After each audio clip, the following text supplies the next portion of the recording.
The door bowl fits most inward opening doors without modification using the included hardware.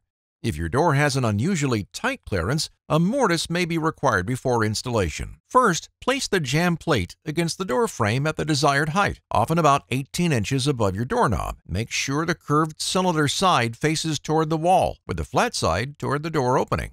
Make a mark on your door frame through the elongated hole in the jamb plate. Drill a 1/8 inch pilot hole on your mark. Then, install a 1-inch screw to temporarily hold the jamb plate on the door frame. The screw should be tight enough so that the plate holds position, but loose enough that you can slide the plate along the elongated hole. Close the door and slide the faceplate onto the jamb plate. Slowly pull the faceplate in or out until a 1/16 inch gap separates the door and faceplate. Once position is set, carefully remove the faceplate and open the door.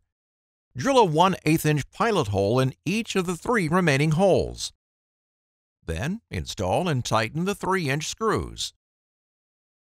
To add more strength and balance, replace 1 screw from each hinge on the opposite side of the door with the additional 3-inch screws provided.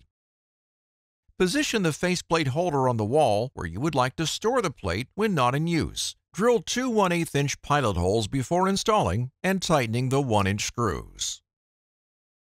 Make your door matter and protect what matters most at thedoorbell.com.